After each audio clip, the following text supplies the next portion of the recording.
Oh, hell yeah. This is Dubs OT. Can't wait. With John Dickinson. Hey, JD, what you up to, sugar? Long time no talk to. On KNBR 104.5 and 6.8. Streaming live at KNBR.com and on the KNBR app. Hart saved the turnover, skip pass to Brunson. And Anobi driving. And Keith Santos stole away. That is an unbelievable defensive possession. Multiple efforts. Unbelievable. How about holding the Knicks to 4 of 18? Looney's got a dunk! Yeah, the bench is hyped. Coach Kerr is up and excited, celebrating. What a second half for the Warriors as they outscore the Knicks 67-47. Big fourth quarter to boot, and the dominance of Stephen Curry at Madison Square Garden continues. 12-1 in his career. The Warriors get a signature win in the Jimmy Butler era, if you were one that didn't believe they had one to this point. Now 9-1 when Jimmy Butler plays. We welcome you in. It's Dubs OT with JD here on KNBR, the sports leader. 808 KNBR, the number. 415-808-5627. That is the number to give us a call or shoot us a text here as we get things rolling just a little bit after 7 o'clock here on the West Coast. And the Warriors continue to stay hot in the Jimmy Butler era. Questions coming into this one: would Stephen Curry be available to play after tweaking the ankle in Charlotte? You knew Steph wasn't going to miss a game at Madison Square Garden unless the injury was significant. And Steph was out there and doing his thing with a lot of big buckets for the Warriors in this game down the stretch. But really, where the Warriors win this one, him coming out aggressive in the third quarter. Warriors got out in transition. Big start to the third quarter, 17-7 start. Jimmy Butler got going, and Golden State able to flip a lot of the things, really tale of two halves in this one. First half, Warriors played it even in the Steph Curry minutes. They really struggled in the non-Steph Curry minutes. Curry and Jimmy Butler come out aggressive in the third quarter, set the tone. Warriors defended well in that second half, hold the Knicks to 21 in the fourth quarter, and missed layups and missed open threes. Tale of the first couple of quarters at MSG for the Warriors. In this one, in the second half, Warriors knocked down the three-pointers that they were missing. And Buddy Hield. How about Buddy Hield? Warriors do not win this game, maligned player or not, without the huge 10-point stretch from Buddy Hield. End of the third quarter, hit a big three that allowed the Warriors to win the quarter 35-26, but it put the Warriors up. Warriors had to build a 6-point lead, and Steph Curry went out of the game. The Warriors immediately gave that lead up, and you thought, is this going to be exactly like the way the first half played out in the second half? Warriors down too late, but Buddy Hield hits a three to close the third quarter. Warriors go up a couple going to the fourth, and then Buddy with 10 points, the three there, and 7 big ones in the first couple of minutes of the fourth quarter. And you add it all up, and the Warriors win 114-102 over the Knicks.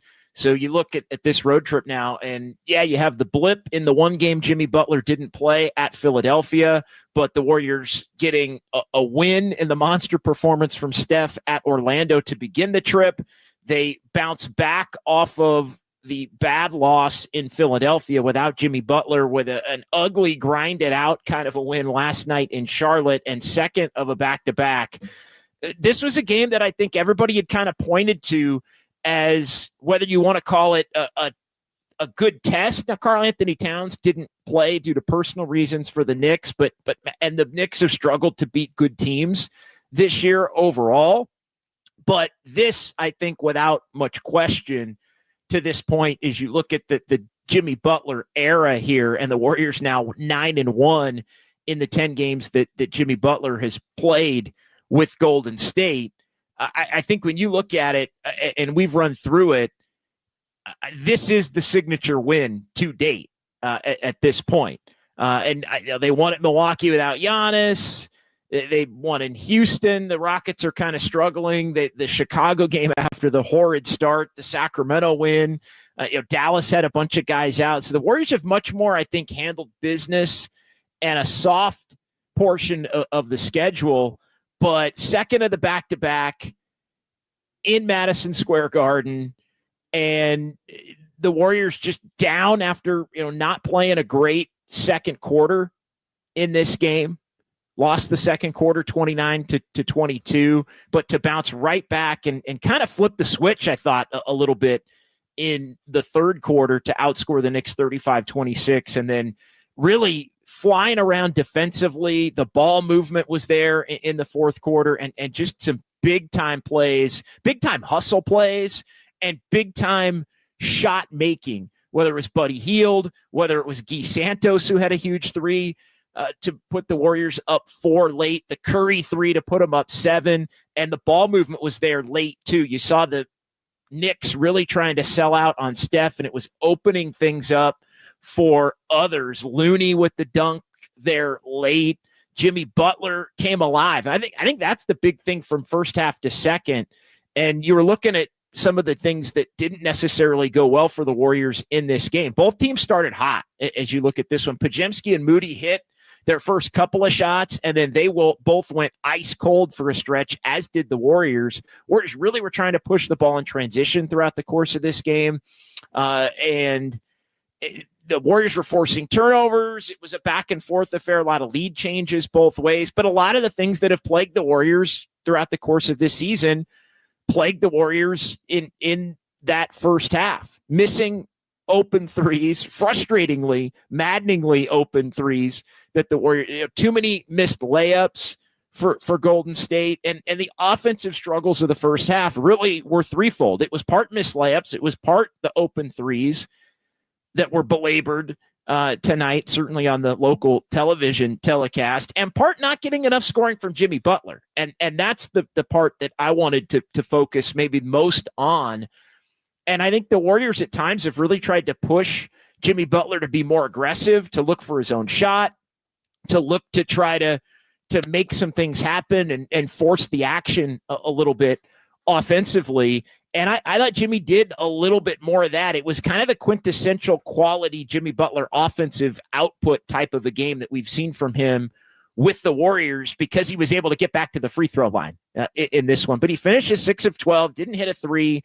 But when Jimmy is pushing 20, and tonight he finished with 19, and then you get Steph having his quintessential 28 and 5 of 9 from 3 and 7 boards and 9 assists, and Steph was just exquisite in the game tonight at Madison Square Garden. You can see why he owns that building basically to the tune of 12-1 throughout the course of his NBA career now. But it was Jimmy who got it going in the second half. And when he's pushing close to 20, that's when I think this Warriors team, almost against any opponent, is almost unbeatable. And for no matter how he does it, and he did have 6 made field goals in this one, but he also got to the free throw line as well. And the Warriors needed those buckets. The Warriors got 50 in the paint tonight.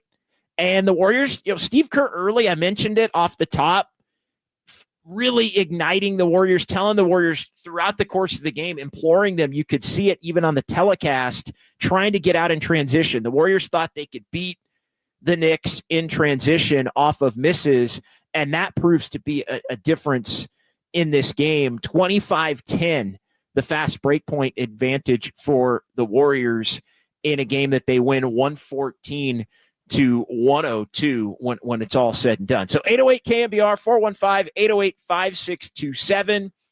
We appreciate everybody, as always, watching on YouTube and Twitch. The Golden State Lumber and Building Materials text line is open. We got Kyle Haar in our San Francisco studios, and it's going to be a Greg Silver night tonight as well. Greg's going to stop by and join the show at 8 o'clock. So we're really looking forward to that. We got Sounds of Dubs OT. We've got Kyle's Clicks as well here, as we'll keep this thing going all the way up until 9 o'clock. How does tonight change your opinion of where the Warriors sit here. Is this the signature win? Is it, well, it's the best team that they've played, but Karl Anthony Towns didn't play, so he could have potentially made an impact? Or is it, nope, second of a back-to-back, first real, I think, game where it's close to a test? Everything didn't go right for the Warriors in this game either. Offensively, they still go through these stretches where they really struggle, but they're able to overcome it and make the proper adjustments and figure out ways to win these games and do enough now with Jimmy Butler in the fold. So 808 KNBR, 415-808-5627. What does this win do for the Warriors? Well, it allows them to hold serve for the 6th seed in the Western Conference. 34-28, the Warriors back up to 6 over 500. The Clippers and Suns are just tipping off right now in the Valley, and that is a big game for a couple of teams that have really struggled. Clippers have dropped 2 in a row. The Suns have lost 8 of their last 10 and been really in shambles since the trade deadline. So the Warriors will have an opportunity to gain some separation, even more so on one of those teams, maybe even the Clippers. I think if you're the Warriors, you're probably rooting for Phoenix at this point. But the Warriors sit in 6th. Here's what tonight really does. They're a game ahead of the Clippers. And I think what this really does is the Rockets got beat again. So we were talking about 5 games back of the Rockets on Saturday with 20 games to go. That's a tough ask. Well, what the Warriors have done here in the last 24 hours, they've gained 2 of those 5 against the Rockets, because the Rockets got beat last night and the Rockets got beat again tonight in Indiana. So the Warriors went from 5 back of the Rockets to 3 back of the Rockets in the span of 24 hours. 2 Warrior wins, 2 Rocket losses. The Warriors do have the season series in hand already against Houston. And as we've discussed, one more head-to-head game at Chase Center on April the 6th. So the Warriors are suddenly, I think, in play for the 5th seed. And so we'll see how everything shakes out there. But they hold on to 6th. And definitely, if there's a possibility to get to 5, you want to do that for all those reasons that we've been talking about here over the last handful of games, because it is starting to shake out where the teams at the top of the Western Conference are separating a little bit, and it does look like it's going to be some version of OKC for sure 1, and then Denver or the Lakers 2-3, which means you really don't want to be 7, and you really don't want to be 6 either if you can avoid it. And it hadn't looked really like the Warriors would have the potential to be able to avoid it, but suddenly it's looking like, well, maybe they could possibly. If you beat Houston in the head-to-head game, then you basically only have to make up 2 other games over the span of the other 19. Now, health is going to be part of this, but the Warriors, again, are showing that they are a team where I think the sky's the limit. The sky's the limit as to what this team can be with Jimmy Butler, as you look at the way everything shakes out for Golden State and their ability to come back and win, and win without necessarily having their best effort for 48 minutes, but hanging in the game, making the big run to take control. And what we're seeing from this team in the Jimmy Butler era is the ability to finish a lot of these games where before they were losing leads or having the inability to execute down the stretch, and some of these games that look like wins were eventually turning into losses. So 808 KNBR, 415-808-5627. Let's go ahead and take a quick early timeout, and we'll come back. We'll get to the phone lines. We'll get to the Golden State Lumber and Building Materials text line. We will get into the YouTube chat, early edition of Kyle's Clicks between now and about 8 o'clock. And then Greg Silver's going to join us coming up at 8 o'clock. We got Sounds of Dubs OT and everything going on per usual here on a Dubs OT. Second of the back-to-back, and the Warriors are rolling. And we're here to talk about it on KNBR 104.5 and 680, the sports leader.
Hoops Heads, Dubs OT with John Dickinson keeps ballin'. Streaming live at twitch.tv/thesportsleader.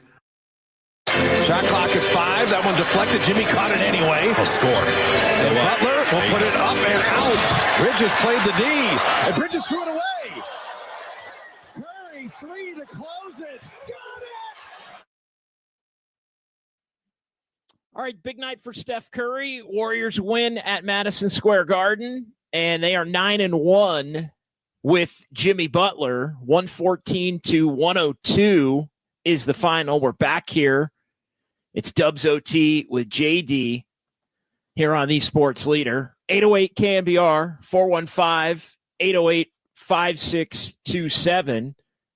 As we are with you until 9 o'clock here tonight. And the Warriors sneaking up on 5th in the Western Conference. Another big game for Steph as he continues his dominance in terms of win-loss record at Madison Square Garden. 12-1 for Steph in his career. That is an incredible note when you look at it. And the Warriors continuing to play quality basketball. They are back to 6 games over 500 at 34-28. There are 20 games to go now on the season. One more on the road for the Warriors in Brooklyn before they come home for 7. And then it'll be back out on the road at the end of March. But a lot to like for the Warriors in this game as they played a very good first quarter, back and forth, high level. I mean, the energy even coming through the television and watching the game tonight. I mean, it just felt like a massive game. I can only wonder what it would have felt like to be in Madison Square Garden with the Knicks good.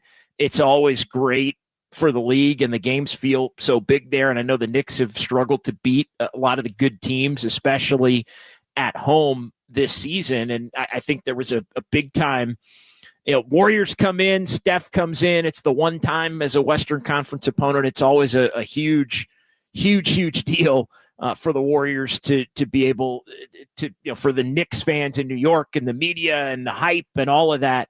And I think this is the kind of game that the Warriors were frankly looking for. I almost, there was a lot of, was Steph going to play? I thought he was going to play if he was at all physically, able to play. But I think this was the kind of game where the Warriors were invigorated by the atmosphere.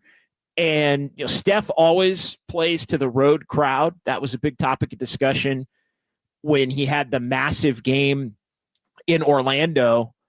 And he plays to that road crowd. And I think the Warriors, because a lot of their, the big guys on the team, and Jimmy Butler's somebody not with the Warriors, but in his career, he's been a big game player in a lot of big playoff series and road games and playoff series and in hostile environments like Boston, when he helped the Heat take the Celtics down going back to a couple of years ago. And I think playing a game in the middle of a trip like that, maybe not the last game of a long trip, but even being the second of a back-to-back after you've got a couple of wins in hand, I think that it helps a team like the Warriors to play a game like tonight in New York, as opposed to, say, you go play last night and then you got to play in Charlotte second of a back-to-back, where you're not going to get that kind of lift. And so I think tonight you could see that the Warriors had, I think, a little bit more in the tank, not because they were rested or necessarily feeling great, but because they really sensed in the atmosphere in the building that they just kind of fought through it and had that extra adrenaline rush, that extra boost, that extra motivation, that extra juice, whatever it is. And I think when you see Steph Curry as the leader of this team have the ability to do it, I think it becomes contagious for others up and down the Warrior roster. And Draymond, like I said, certainly got some of that. Jimmy Butler's got a lot of that as well. And Jimmy Butler, I think, the two key stretches for me in this game, we talked about it, the end of the third quarter, beginning of the fourth quarter for the Warriors, where Steph went out and Buddy Hield got hot. But to me, it was the Steph, Jimmy Butler takeover, really, at the beginning of the third quarter. The Warriors are down 8, and Steph came out and was aggressive in that quarter. And Jimmy Butler came out after only having 6 points in the first half. Curry had 8, and they were both really looking to score and really looking to attack. And the Warriors were able to get out in transition and get some easy buckets and just continue to put pressure on the Knicks, who are a pretty good offensive team overall. If anything, their defense at times has been lacking compared to maybe some of the other years or some of what you would think with a Tom Thibodeau, type of a squad. But they just kept putting pressure on the Knicks. And I think the Warriors sensed some areas in which the Knicks were vulnerable defensively to be able to, whether it was some of the screening and back cutting and different things like that. I think they felt there were particular areas of the game that they could exploit. And I think this is also one of those games where, as frustrating as the results of the first half were for the Warriors, it's one of those games where you can almost go in at halftime and take a deep breath, even down by 8. And if you're Steve Kerr, you can just say, hey, keep pushing, keep trying to get out in transition, keep moving the ball, keep playing poised. Turnovers were not really a problem for the Warriors tonight. Bad shots were not a problem for the Warriors in this game tonight. They were playing, I thought, for the most part, a very poised game. They just weren't making layups, which is something that's problematic for this team constantly. And they weren't knocking down open threes. To me, it's easy for a coach to go in at halftime and say, hey, keep playing the way that you're playing, ramp it up defensively, keep hustling, move the ball and play poised, and you're getting good looks. And eventually those looks are going to fall. You put the onus on your best 2 players to lead the way. Steph and Jimmy Butler do that. And I think it trickles down to everybody else on the roster, that level that this team has the ability to get up to. So I think tonight was one of those games where anytime the Warriors are trailing, there's always the frustration, and you're on social media and people are screaming and they're going crazy and what the heck's wrong with this team? They can't hit a layup, and even though they didn't have a high turnover total, there were some of the just more maddening, just throw the ball away, just take the ball through, just throw the ball away. Like, I feel like Buddy Hield's good for 2 of those a game where he just kick the ball away, throw the ball away. Podziemski, was aggressive, I thought, early, but then maybe took some bad shots here and there. I don't think the Warriors took a lot of bad shots tonight. I think he wants to obviously stay aggressive, but it was a game where it felt like the execution wasn't there necessarily the whole game, but the intention, I think, was there for the Warriors throughout the early part of the game. And the results maybe could have been better. But again, it gave you a little bit of a confidence to where if you come out and you level up in that third quarter, and we're seeing the Warriors do this now in a lot of these games where they're just kind of getting through the first half, hanging around, and then they're really coming out, making an adjustment here or there, making an adjustment to the intensity level, and they're really kind of flipping games. Even against good teams now, we're starting to see they haven't played a lot of these good teams, but we're seeing them have the ability to take control. And the other thing we're seeing now, too, is once they take control of a game, they may let it slip a little bit because they're still trying to figure out, I think, the full rotation and the non-Curry minutes and where they can get enough offense. That still is a problem. It's still something where I think Warrior fans, even with Jimmy Butler around, are going to hold their breath and, oh my God, non-Steph minutes, what's going to happen? But as the Warriors continue to figure that out here, I do get the sense that they're developing a purpose to what they want to do. They're developing. I saw Steve Kerr say this. This is not one of those where I'm like channeling my inner Steve Kerr. Like they're developing an identity. Like the rotation is similar.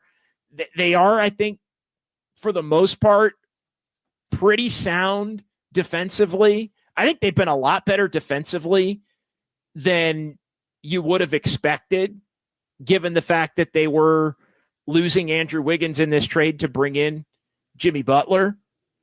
And, the point of attack defense and the debate over all of that. But they've been a better, I think, team defensively, which has really been able to help them. And Jimmy Butler himself is a damn good help team defender in and of his own right. So Warriors win it 114-102, 808 KNBR, 415-808-5627 to jump in and join the conversation here as the Warriors now 34-28 with 20 games to go, and the Warriors sitting in 6th and now only 3 back of 5th. I think it's time to put 5th in play. I think the 5 seed has to be in play now. As much as a couple of nights ago, I would have thought, nope, too much to ask. Well, you win 2 and they lose 2, and the Rockets even lost on Saturday. The Rockets have had a couple of games you think, they're going to win a game here, a game there. The one that really hurt Houston was that one going back to Saturday when they had Sacramento in there and they got down and basically were trailed most of the game. That was one they really needed, didn't get it. And then all of a sudden you go lose to OKC and lose to Indiana on a back-to-back, and now all of a sudden it's a few games in a row, and the Warriors are right there on your heels. Alpha in the chat, JD Dub's got to go for the 5 seed. Memphis and Houston are plummeting. Yeah, and Memphis has got injury issues to Jaren Jackson Jr. as well. And, yeah, the Warriors 3 back of the Rockets, still 5 back in the loss column, 4.5 back overall to Memphis. But both of those teams have suddenly lost 3 in a row, and the Grizzlies are 3-7 in their last 10. The Rockets they've been about a 500 team over the longer stretch, but they're also a very inexperienced team.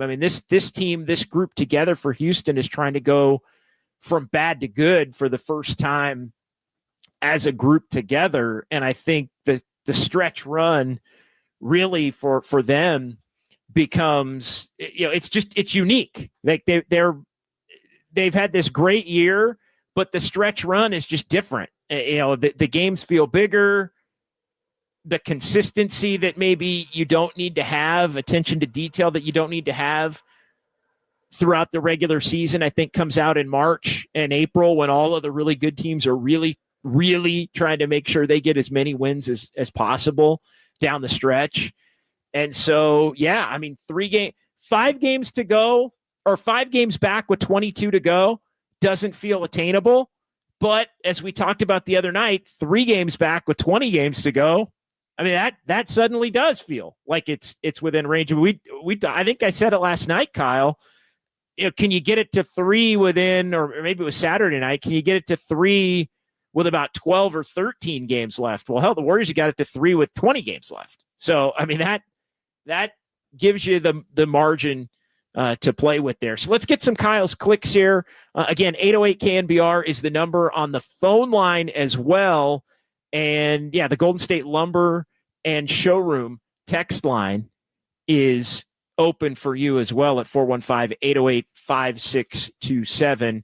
And we appreciate everyone who calls and texts. San Jose Jazz fan 4, 5th place or bust. Yeah, 5th place or bust for the Warriors. It may be bust if you got to play the Lakers or the Nuggets. I think the Warriors would feel pretty good if they got Memphis or Houston in a first round. But it's twofold. It's not just you play Memphis or Houston. It's you play Memphis or Houston, and then if you win that series, you'd play Oklahoma City, which I think the Warriors would be more comfortable. Not that they'd win, but they'd be more comfortable and more threatening of an opponent to a team like Oklahoma City than they would be to say, the Lakers or Denver. GZ Money, all those guys who say Moody can't guard the perimeter, he contained Brunson again. Big defensive and hustle night for Moody. Yet Moody can guard the bigger guys on the perimeter. He can guard the Brunsons. It's the De'Aaron Foxes are the guy. It's different kinds of play. Like Moody, that's always the debate about Moody is like he can guard the sturdier guys. He can guard the thicker guy. He just positionally night to night it's not so much the position, but it's just the matchup in terms of who he guards. Like it just, I think that has been part, not to make an excuse for Kerr. I mean, I've been long of the opinion Moody should be playing more. I've been more in that camp for the most part than the other, but with everybody, basically with the masses, I don't think it's been as dramatic. Let's say I haven't been as dramatic about my stance on it, but I do think in trying to figure out why Moody doesn't necessarily regularly play, I think a big part of that is it's those matchups. It's the fact that he can be a point of attack defender against Brunson. He can't be a point of attack defender against every point guard that handles the ball. And again, the De'Aaron Fox example is like, he can do it against Brunson. You're not doing it against De'Aaron Fox. Like, it's just because while those two guys are the same position, they both handle the ball a lot for their respective teams. They go about it in a very different way. So it's not an absolute. There are some wing players that Moody can guard. He's pretty good at the strong guys. He's not as good at the strong and super quick guys. So, there are nights where I think you look at Moody, though, in terms of the matchups, and you say, all right, he's maybe not quick enough against this guy. Maybe he's not big enough against another guy. Like, it just, or tall enough against another. Again, it all goes back to that, looking at what a player can do and try to put him in the best position to succeed versus looking at maybe what a certain player's limitations. But he's got a track record, without a doubt, on Brunson specifically. No argument for me there. FL Dubs fan, JD, your thoughts on these non-garbage time minutes for Knox? I'm not impressed with him, but Kerr won't give up. Well, you're down GP2 tonight, and you still don't have Kuminga. So Knox played tonight because GP2 was out. I mean, that's basically, Guy Santos played a little bit more.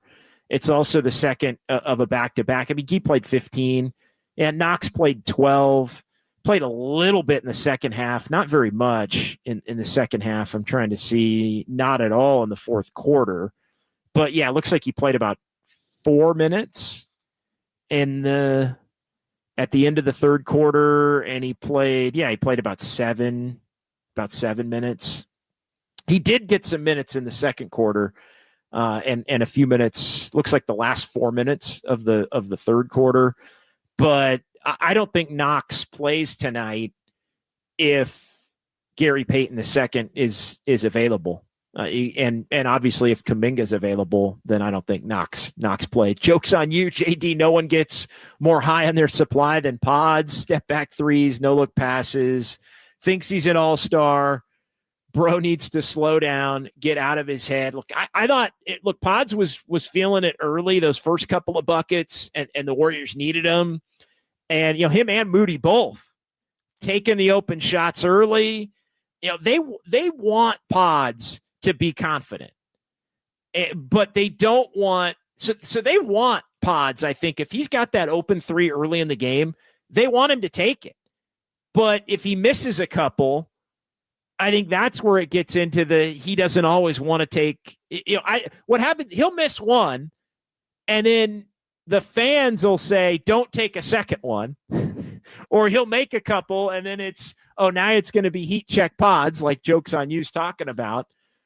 He'll make a couple, and then he'll miss one, and like the fans will immediately be, all right, that's enough. But the Warriors are like, no, we want you to stay confident. So even though he misses one, he'll take another one. And then the fans are like, oh my God, like that's 2 bad shots now. But he had made a couple, and the Warriors want him to be aggressive. And then the third one, you can see, and it happened tonight, he wanted to take the third one, and then he kind of did the half fake drive, didn't know really where to go with it. This is all like in the first 7 minutes of the game. But that's what you don't like. You don't want him to become indecisive. And I thought he did a better job of kind of trying. And when he tries not to be indecisive, then maybe he makes a bad pass or he takes a bad shot because he knows the coaching staff wants him to be aggressive. So the whole thing kind of snowballs on him sometimes.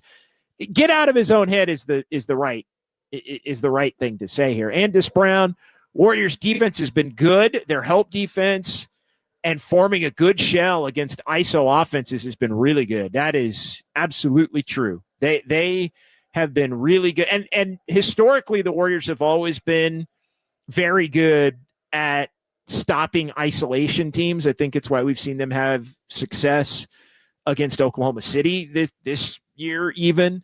It's why back in the Harden days, the Warriors were able to have success with regularity against the Rockets in all of those playoff series. The Warriors were also the more talented team in all of those playoff series. But defensively, the Thunder teams of Westbrook and Durant were also isolation. The LeBron teams with the Cavs, isolation. So we've seen the Warriors, Celtics even, with Ime Udoka and the Celtics became in the last couple of years much more of a ball movement, open, drive and kick for three. But even they are an isolation team a lot with Tatum, and they made life hell on him in the finals. So the Warriors have always been pretty good at slowing those teams down and making those teams really have to work.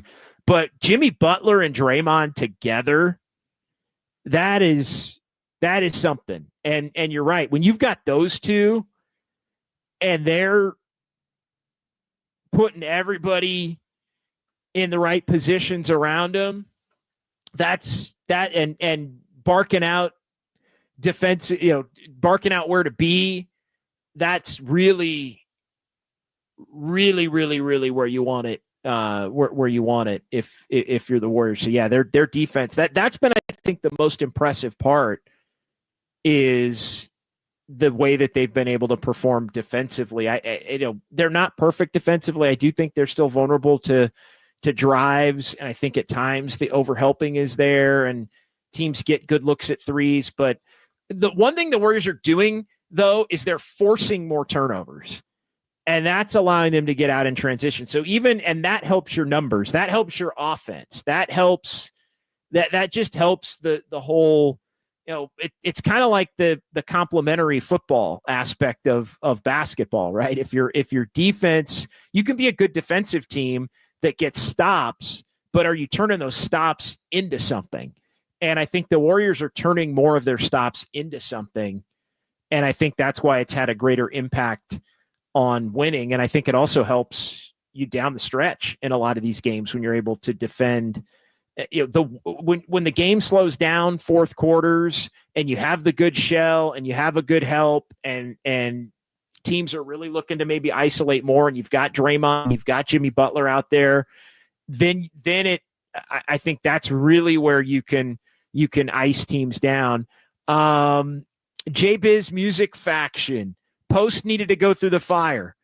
They physically overwhelmed him, but he will get better. Yeah, tonight was a rough Quentin Post night, and Kurt did stick with him pretty deep into the fourth quarter, but Post was basically being defended at times by Cam Payne. They basically it's put a guard on him because he's offensive. I can hear Thibodeau saying, "Hey, he basically plays like a guard, so we're going to put a guard on him," right? He's a three-point shooter, making his way around the perimeter, put a guard on him. And he does struggle to finish on the interior. And when he did get to the interior, they were extremely physical with him, and he didn't always go up strong. And it wasn't a great night, but I do think, as J-Biz points out, it was the kind of night that he did need to go through in a major way to get better. If he's somebody that the Warriors are going to count on down the stretch here, which they certainly are down the stretch, but even in playoff games, assuming they can get into the top six and get in or via the play-in tournament, whatever it has to be, tonight's a real good learning game for him. Intensity, atmosphere, physicality, failure, but still continuing to grind. I thought he did that. But there were some rough Quentin Post minutes, especially in the fourth quarter. But he kept battling, and then Kerr ended up getting him out of there, but he played a good chunk of the fourth quarter before Kerr got him out of there for the lineup that ultimately closed the game. Irwin Kwong Post just needs his body to mature to NBA physicality. His basketball IQ is readily apparent. Yeah, he's got the IQ. It's just he's just not, and he's not soft like that. That's the other part. Like that, you know that it's just a matter of take your time and go up strong and draw some fouls. Honestly, like he just doesn't. He kind of goes up and flails when he's got the ball on the interior, which is not what you want your 7-footer to do. But I mean, the Warriors have a bunch of guys that do that of all sizes up and down their roster that struggle with layups. But I think you just want him. You want your 7-footer who isn't soft to not go up soft in those specific situations where it doesn't. Teams don't really give a rip whether they foul you or not. They're going to foul you and dare the officials to basically call it. Read the Steed. Are the Dubs conserving their energy in the first half these days, or is it just a matter of making adjustments? I don't think they're conserving anything. Like, I think they're playing their ass off. I think they're playing hard. I think they're really – I just think at times they don't have enough offense. And I think especially in the non-Curry minutes, they don't have enough offense. I mean, we've seen it. Pods and Moody have been a little bit more up and down on this road trip than they had been in terms of their scoring. You really don't know what you're going to get night to night from Draymond Green in terms of offense. And Jimmy Butler was basically averaging over 20 the first 5-6 games. But the big difference here in these last few, I thought tonight was the first night Jimmy looked healthy in a while. Like tonight, I didn't think Jimmy looked like he was really battling. Now, that doesn't mean that he wasn't, but I think this was the most lively Jimmy Butler probably looked since, I don't know, the Dallas game at home, maybe the game in Sacramento coming out of the break. This was one of the more lively Jimmy Butler-like performances. But I don't think the Warriors are conserving anything. I think they are figuring things out in the first half that relate to the second half. And again, I think tonight was one of those nights where you look at the way that they played in the first half, and the optimist can say, hey, keep playing the way you're playing. These shots are eventually going to fall. Keep getting out in transition. Keep the defense playing at the level that it is, and you're going to have a shot to win the game.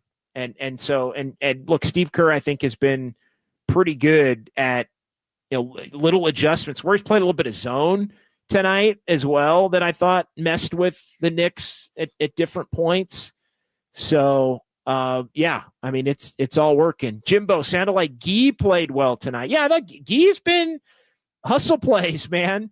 I mean that Guy Santos makes a lot of hustle plays, and he made a big three in the fourth quarter, finished with 9 points. He's one of those guys where sometimes especially when you're not playing a lot of minutes, he only played 15 minutes. You can play 15 minutes and have one block, one steal, a couple of assists.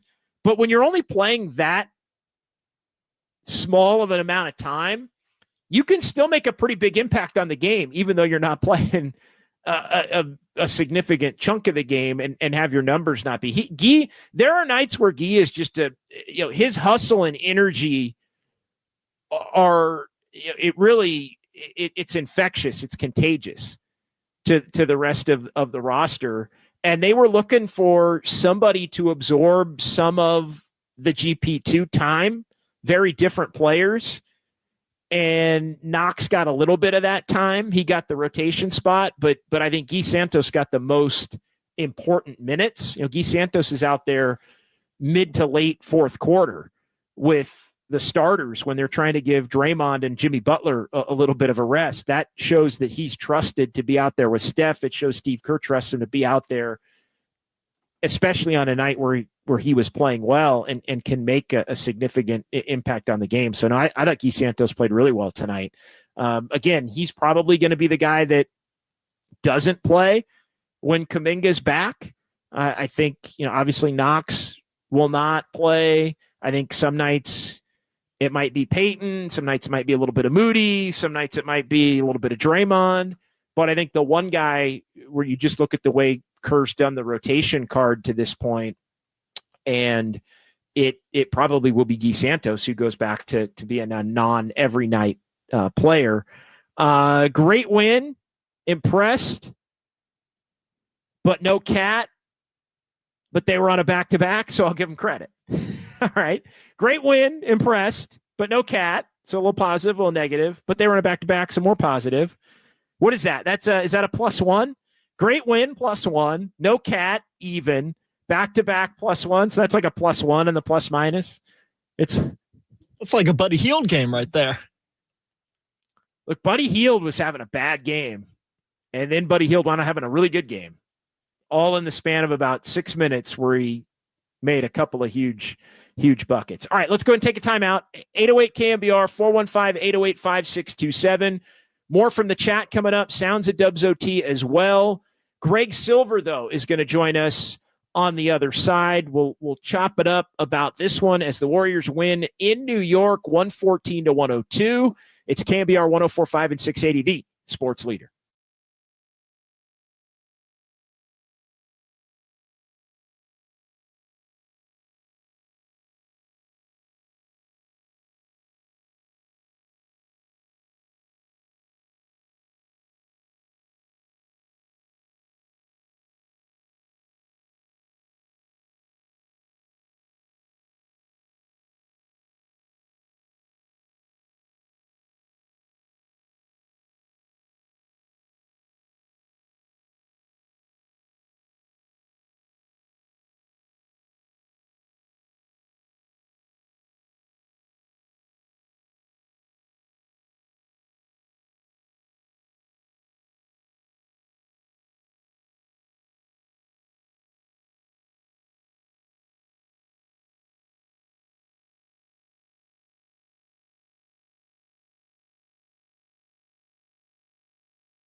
This is KNBR, and this is Dubs OT with John Dickinson, streaming live on YouTube at KNBR 1045.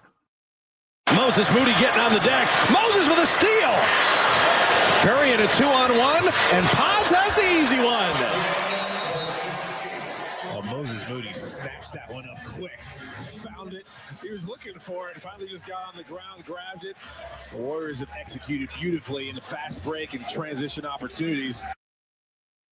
Yeah, Warriors really got out in transition tonight, 25-10, the advantage in fast break points, and they win. Big second half, 67-47, Warriors in the second half, and they win 114-102 at Madison Square Garden over the Knicks, where Stephen Curry is 12-1 in his career. Warriors, I've called it a signature win, the first truly signature win, I think, in the Jimmy Butler era, as the Warriors now 9-1 in games where Jimmy Butler plays. We're back here, hour number 2, Dubs OT with JD here on Esports Leader, and we bring in the great Greg Silver here tonight from the home studio, separate home studios.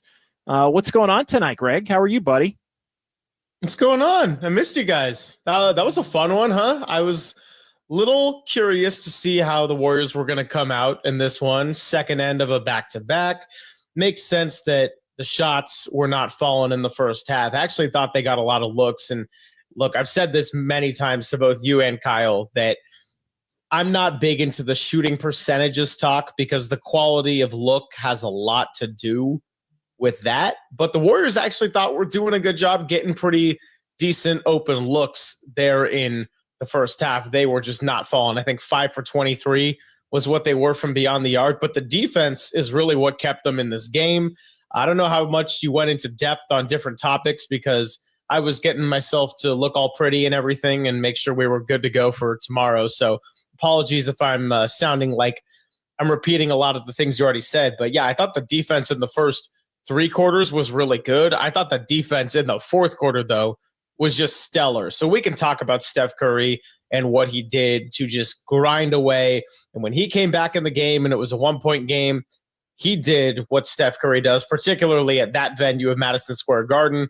But all in all, team defense for a group that really doesn't have a true big man, and for them to be at their best self, frankly, it's going to be Draymond at the 5 for a good bulk of the minutes, and I understand them wanting to limit that over the long haul, but that is really where they've been their best with Jimmy Butler on the floor. And I just think that all in all, that's a really nice statement for a team. And I know that Karl Anthony Towns wasn't playing, and he's someone that has really given the Warriors a hard time, particularly in the box score when you just look at all the scoring totals. But still, nonetheless, that's 67-47 in the second half on the road when you're down 8.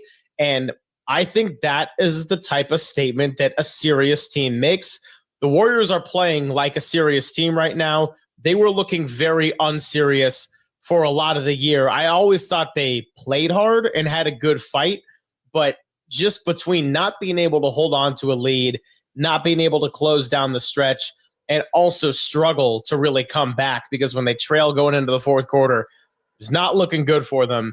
That was a different kind of Warriors team we saw last night. So I don't know what it necessarily means for the larger picture, but I can tell you that for the short term, it means that they're serious about this push for the 6th seed, and they can do this against higher caliber opponents.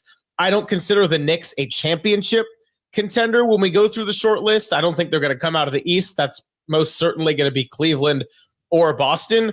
But make no mistake, the New York Knicks are a good team, and they're also a physical team that plays really good defense. And the Warriors had a choice at a crossroads. The point I'm going to bring up is the Quentin Post, a late challenge by Tom Thibodeau when Post got the ball stripped away from Campaign. I actually thought that was the correct call as late as they let him go and make the challenge. And then OG Anunoby hits a 3 on the ensuing possession. That was sort of a make or break moment for the Warriors where you weren't necessarily sure if they were going to crumble from it or if they were going to rise above it. And I thought they did a nice job adjusting to the physicality, not complaining, buckling up, executing down the stretch, and having Jimmy Butler to do that on a lot of back cuts and get into the line and easy dunks, it just really transforms how the offense functions around Steph Curry.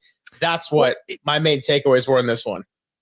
It's just two different teams. I mean, going back to the point about, what they were at different points in the season. And I mean, they just didn't have enough, and now they do. And look, they're not going to win every one of these games with Jimmy Butler. There's going to be some difficult defeats at some point, but you feel when these games come down the stretch that they've, you don't feel like everything's going to go wrong. And I'll be honest, in the one game sample size that we had going back the old way and game against Philadelphia on Saturday, that game to me felt like every game we'd watched the Warriors play before Jimmy, in the pre-Jimmy Butler era. It really did. I mean, all of those same things that were in play, and now there's just it's margin for error, it's competitiveness, it's pecking order. It's to use an old Giants example. When the Giants were able to win championships, when they were able to win World Series, Brandon Belt and Brandon Crawford were 6 and 7 hitters. When Brandon Belt and Brandon Crawford were asked to be 3 and 4 hitters, the Giants weren't a good team anymore because that's not what those guys were. And, so the only way that can happen, though, is if you go get some guys that allow for them to move down in the pecking order. And so I think we've seen that with the addition of Jimmy Butler.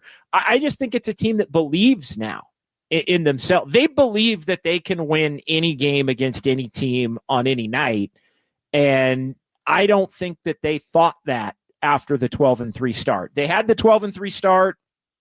We all hell broke loose. We all know the reasons why it got to the point that it did. But this team, it got to that point, and this team didn't look like they believed they were good enough to win. Especially a game like tonight. There's no way in hell the Warriors win this game a month ago. Like, it's just, let alone 2 months ago. Like, it doesn't happen. So I know Steve Kerr talked about them forming an identity. I think the defensive identity is really there, to your point. And it's just the competitive spirit that they believe that they're playing something, playing for something, I think has helped carry them. Yeah, there's no question about it. And we could say it's as simple as Jimmy Butler being there. And it really has been as simple as being there, because we saw the Jimmy Butler-less Warriors in Philadelphia. And that was almost the opposite of shocking. In a way, it was like, man, they look so much worse without Jimmy. But then you kind of stop and think for a second, and you said, I've seen this game many, many times play out before Jimmy Butler ended up getting there. And it's really fascinating to me, JD, just how much Jimmy Butler has been a positive, because he's not really shooting the ball all that well. He's not going to give you hardly anything from beyond the arc. He's a very different kind of defender from Andrew Wiggins, and I would say probably worse on the perimeter as a point of attack guy when you got to go against your Jason Tatums or your Luka Doncic's and other athletic wings that are capable of getting really hot. At the same time, the offense functions at a way higher rate. Moses Moody looks like a far better player. Brandon Podziemski went from having a weird start to the season where he was wearing the mask and making bad mistakes, and Steve Kerr publicly calling him out in post-game press conferences. Then he was injured. He's come back and been the type of guy that Joe Lacob and Mike Dunleavy spoke about in the offseason of why they didn't want to include him in a trade package. He's been that connector. And, he has nights of shooting the ball better, some than others. Look, his offense and his shooting is just a plus for everything he's been doing lately. And the first half, they needed his offense because he didn't finish with the most glamorous stats on the box score, but nobody could get a bucket in that first half, and it could have been a lot uglier than down 8. That stretch where Buddy Hield missed the back-to-back threes and then fouled Jalen Brunson going into the half. I mean, they went in down 8, and it felt like they could have been down by about 20. So the defense kept him in it, and Jimmy Butler, just what he does as a connecting force, but also just making things a little bit calmer and a little bit simpler. And if we're going to talk simple, it really is just as simple sometimes as being able to get to the free throw line, because the best player they had at doing that consistently has been out for 2 months to the very day, and Jonathan Kuminga, and Butler shoots it at a better clip at the line than Kuminga has been for this season.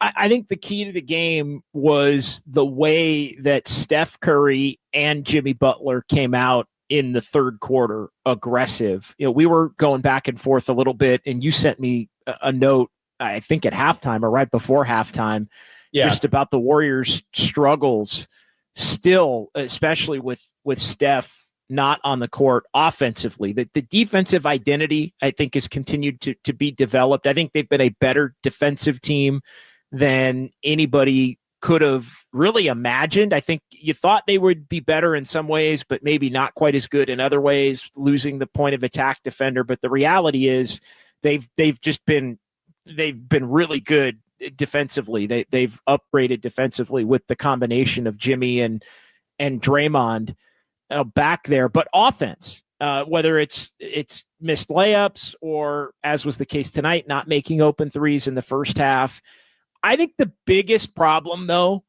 has been the lack. Jimmy Butler, especially these last handful of games that he's played, Jimmy Butler hasn't given him enough offensively. And that's just being real. Like, we can talk about how great Jimmy Butler is defensively and how much he reminds everybody of Iguodala, and he's a willing passer, and he's extremely high basketball IQ, and he does all the little things. And like, we can talk about all that, and it's all true. But the Warriors are paying $60 million a year here moving forward for Jimmy Butler to score 20 and at least push 20, not 7. And so, we've seen when he's 17, 19, 22, however he's got to do it. And to your point, when he's done it, he's had to get to the line to do it. And tonight he got back to the line more than he had in the last 4 or 5 games that he had played. And that made the difference. But I thought, you knew Steph was going to come out at some point and have to get going. But to me, it was Jimmy looking to freaking score in the second half and in the beginning of that third quarter. End of the night, Warriors win, and the Warriors win in part because you look at the box score, Greg, and Jimmy Butler had 19, not 8. No, there's no question about it. And I think that he's found different ways to go and get to that 19, because when the shot hasn't been there, well, it's been the free throw line. It's what we just discussed. And so, you're right. Jimmy Butler isn't coming here for all this money so that he can score 9, 10 points. And I'll say this, let's be real about the Warriors. It's exciting. And now all of a sudden they're in the top 6, holding at number 6 when we weren't even sure if they were ever going to touch number 6 at any point. Now, they might not finish the season in the top 6, but just to get to that point and how swiftly it has happened has been a really pleasant surprise. And it's given the team juice and new energy. It's given us a lot of new talking material. And let's be honest, the world just revolves around us. So that's really the biggest priority in all of this. But jokes aside, Jimmy Butler, they're really dependent on him, Steph, and Draymond all being healthy. And we had Marcus Thompson on in the midday show today around 11:30. And if you didn't get a chance to listen to that interview, I would really encourage you to go back and check it out, because Marcus said a lot of really good things. And we clipped one of the things about Steph's revitalized energy, and that's been on socials. But my big takeaway from that was we talked about the Philly game, and I asked him if it taught him anything that was maybe a concern playing against playoff caliber teams, or if it was almost so obvious with Jimmy Butler being out, the kind of game we were going to watch. And his answer was essentially no, except the one thing it did for him was underscore the risk of this trade. Jimmy Butler, 35 years old. He's had his injury issues. He didn't play in the playoffs last year. We all know that. It was part of the whole saga in Miami and why Pat Riley didn't want to pay him and why he's a Golden State Warrior wearing Butler III on the back of his jersey in the first place. They are very dependent on their big three, but if they have them, It is a team that is very, very capable of just functioning at a high level. And the IQ factor, it heightens Draymond's IQ, it heightens Steph's IQ. You just see lineups that are playing with a little bit more poise and calmness. And when we're talking about games that maybe you just got to grind out on the road, like last night, the Charlotte game, pretty ugly for the most part until they were able to pull away. Or tonight when it's at a historic setting like Madison Square Garden and you're on the road playing against a physical Knicks team, you got to find ways to stack wins. And the pre-Jimmy Butler Warriors were not doing that. Between November 15th and until they got Jimmy Butler, not a 3-game win streak in sight, period. Yeah, and I was just trying to do a little bit of math here on the final 20. I was kind of running through it. I mean, and they're not going to have Steph probably for all of them. You hope they do. They're probably not going to have Jimmy Butler for all of them. Obviously, you're hoping they do. But I was just kind of running through. I mean, if they do have those guys for all of them, I mean, they can go 15-5 in the final 20. But the flip side to that is, if you don't have them for 5, does that mean you're going to go 0-5? Because if you do, or 1-4, and I know Kuminga's part of that, and we'll see what ends up happening with his return and how long it takes him to get back to being an impactful player, and in what role is he an impactful player. I think to me, it's not just Kuminga coming back, but I think it's almost how Kuminga has to come back is going to determine the impact level. Like I'm of the belief, I'll get your thoughts on this. Like for the Warriors to, like, Kuminga has to come back in my mind with everybody else healthy. He comes back in that bench role that he's going to have, to where he's basically being inserted into everything that's worked here for these last 10 games that Jimmy Butler's played in. And he figures out a way to fit in, 15 minutes, then 20, then 25. Not that it's going to take the whole 20 games to get to that. It might take 6 or 8 games to get to that. But then once he's comfortable and kind of rolling a little bit, and I would say it probably will take anywhere between 6 to 8 games, probably 5 to 7 games to get him in that role. Then I think, all right, if Jimmy Butler's got to miss or Draymond's got to, whatever it is, then I think you can maneuver it a little bit. If you need to start him, you can.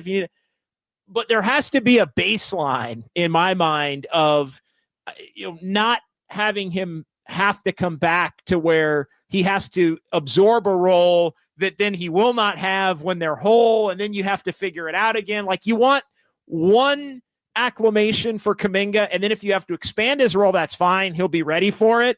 But again, I'm overthinking this thing, but I think how it all gets divvied up is going to be really important. I'll say this as my main concern / statement for when Jonathan Kuminga comes back.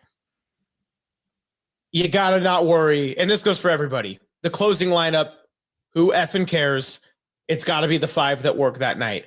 Now, I think Podziemski and Moody will handle that okay, and they've been in that starting role. Steph's going to be out there. Draymond most likely will be out there, although you never know. We've seen it in the finals when he wasn't playing down the stretch.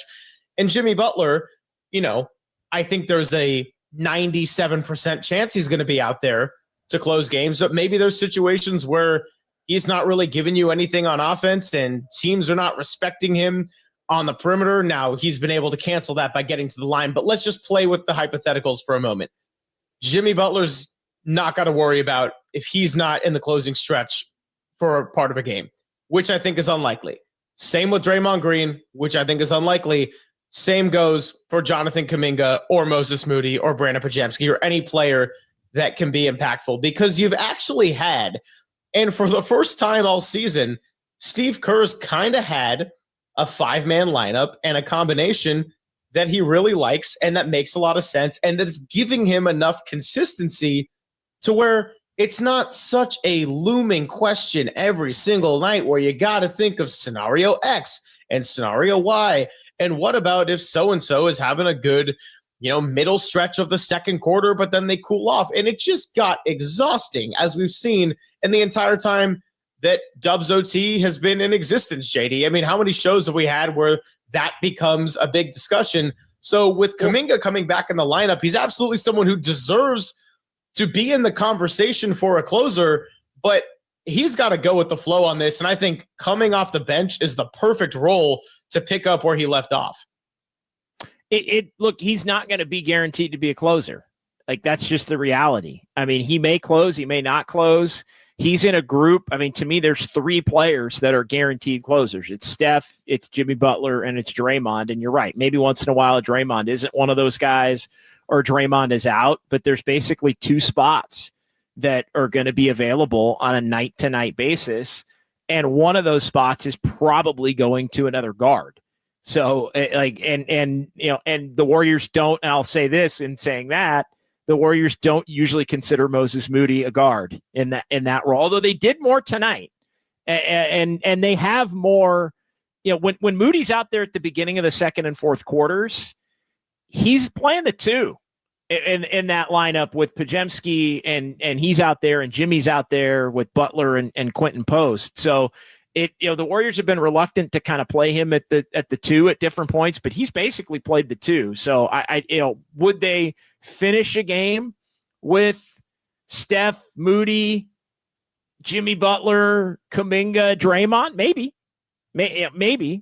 Also another name to keep in mind for being in that mix is Quentin Post, because he's a unique skill set. Yeah, and now Quentin Post tonight absolutely struggled down the stretch. There's no doubt about it. This was a good kind of growing up game for Quentin Post. And I think if you want to simulate playoff like basketball, then this was a good game for Quentin Post, but he wasn't that strong with the ball. He was getting bullied by a physical team. That's not a knock on the 52nd overall pick in the draft, who was playing most of the first half of the year in Santa Cruz. It's just the reality.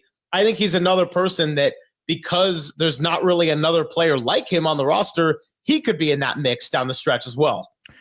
Oh, absolutely. Again, it's Podziemski, it's Steph, Jimmy, and Draymond, and then it could be Podziemski, it could be Moody, it could be Podziemski and Moody, it could be Quentin Post, it could be Kuminga, it could be Buddy Hield on a night. Gary Payton II, if he's available. It could be Gary Payton II. It's just, and look, I don't think egos and things like that are going to be an issue. I do think it's going to be more of a talking point, maybe among the folks like us. I think it's going to be more of a talking point, maybe in the media, but I don't like Kuminga's just one of a bunch of guys. He's just one of that group of 5 or 6 different players that, I said it and people didn't like that I said it a couple weeks ago. He's going to have to kind of re-earn it. You know what? That happens. He's going to have to re-earn that ability to be a closing type player. And so, but I think that's okay. I think he can definitely handle it. But I think when you look at the way this thing is shaken out though, for the Warriors, it's a nice problem to have. I think all told, to be able, any problem that they have right now is a nice problem to have, considering where they've been since the 12-3 mark.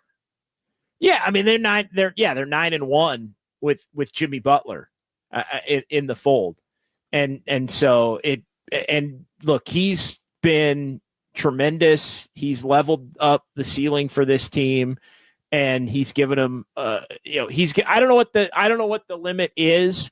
I still think when I watch him play night to night, and I do want to get a quick couple of Kyle's clicks before we let you go here.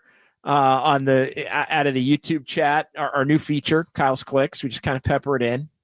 Kyle gets to I like that. This is my debut learning of Kyle's clicks, and I very much approve. Kyle's clicks. So it's where he just kind of grabs the chat and puts a few pertinent topics up there. But and here we go. San Jose Jazz fan 4. Greg. Wow. Whoa, really? Is it?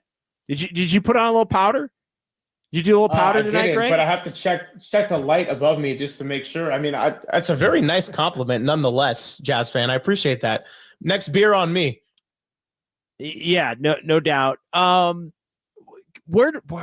I lost my train of thought. There was one thing. People were talking in the chat about Klay Thompson tonight. I wasn't going to do this, but people, because, everybody feels bad for Klay because the Mavs are now in shambles. The Mavs are now playing for 10th in the Western Conference.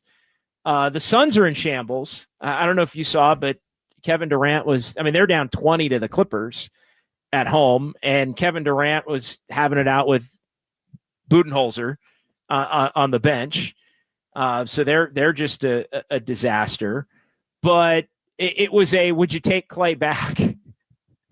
It was would you take Klay back? I think I know the answer for you would be yes. I'd let that one sit. I don't want to put words in your mouth, but no, you know what, Klay? You didn't want it. Like, we're not guaranteeing your starting spot. Have fun with Kyrie rehabbing next year and Anthony Davis, taking PTO for 50 games. No, my answer is no. And it's not anything against Klay Thompson. Like, I love Klay Thompson. He has brought so much joy and defines an era of basketball like we've never seen before. But to your point, he wanted to leave on his own accord. The Warriors were okay with parting ways. It seemed like a pretty mutual decision. And I feel terrible for where the Mavericks are at right now. I don't want Klay to be in a bad situation, but I don't also feel the need to have Klay Thompson join a situation in which I'm not going to complain with 9 of your last 11 games and 10 of 11 with Jimmy Butler playing. So, look, that is a brutal stretch for the Dallas Mavericks, though. I mean, if you're Nico Harrison, I understand how that trade, there is thinking that it will help you defensively in the short term. I still don't know why they traded Luka Doncic. I think that's probably the consensus opinion across NBA fandom. But still, it didn't have to go this poorly, this quickly, where the Lakers, you blink and they're the 2 seed. Anthony Davis looks amazing for 2.5 quarters, and then he might be done for the rest of the year. And Kyrie Irving, who that was a risk in its own right, has played incredible basketball because he's been motivated and engaged, now has a torn left ACL and probably won't be there for the start of the next season. I mean, and Jaden Hardy's out too. So, it just could not be going any worse right now. It could not. And so I mean, look, Klay, he thought he was going to come out with the grass being greener, and he wanted to change, and he didn't want to accept a sometimes starting, sometimes bench kind of a role.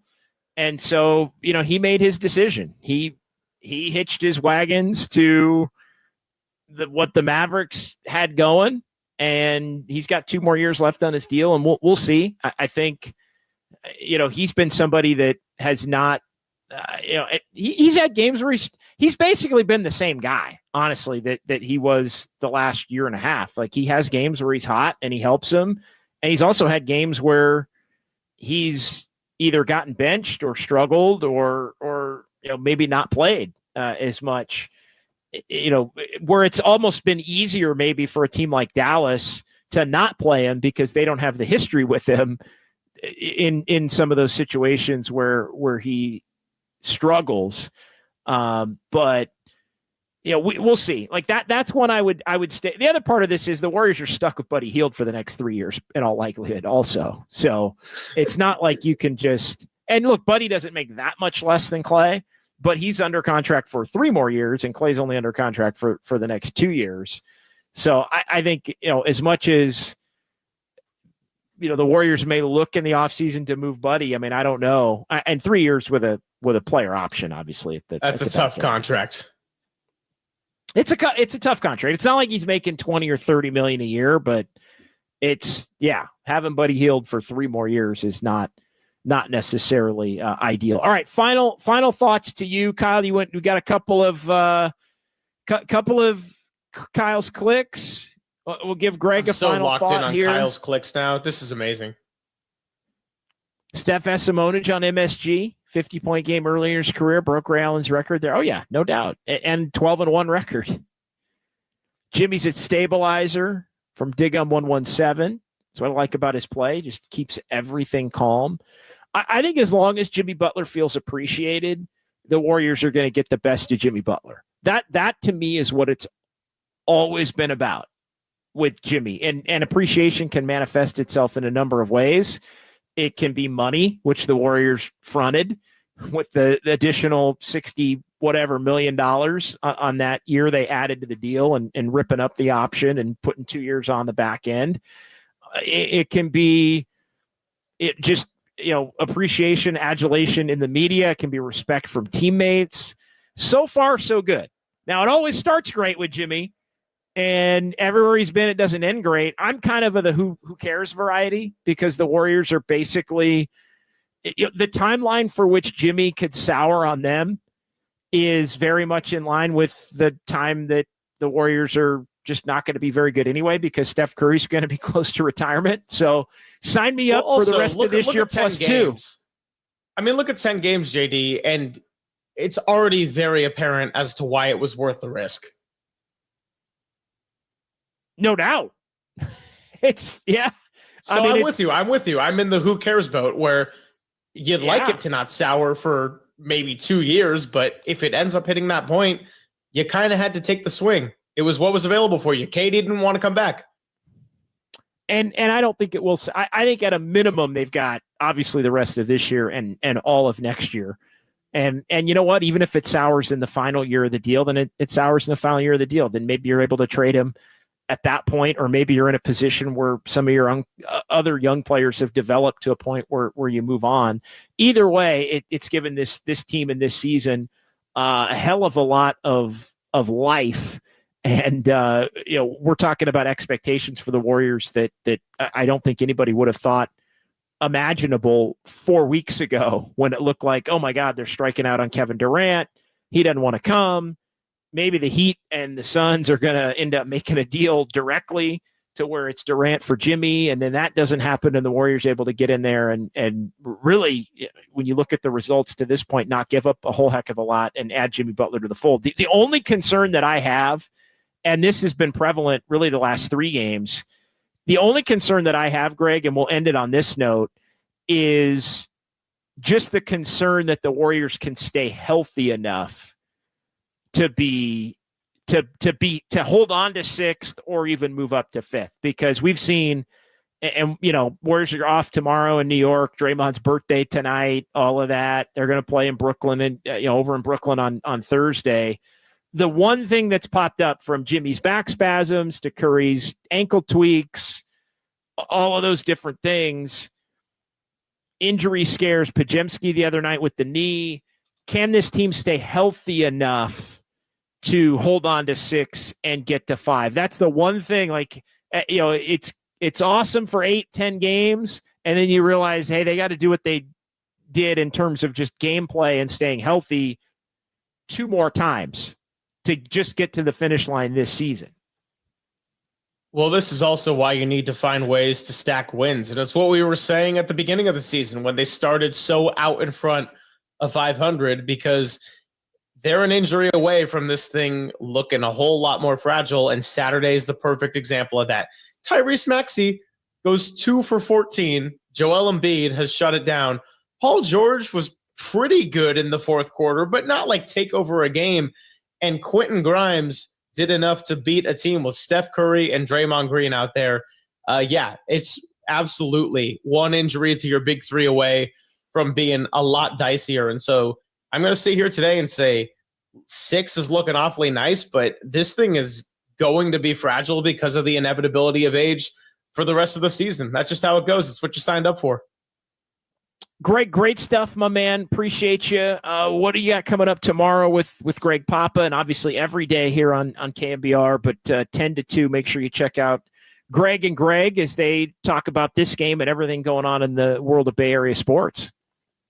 Yeah, it's a good question. We'll definitely be getting into this game as the big story of the day. Dalton Johnson from NBC Sports Bay Area is going to join us at 11:50, still rounding out the rest of the guest list. Probably talk a little bit of Brock Purdy contract negotiations, as it was reported that $45 million was the range of what the 49ers were thinking. And I imagine Brock's camp wants a lot more than that. And how are they going to find a way to meet in the middle, if at all?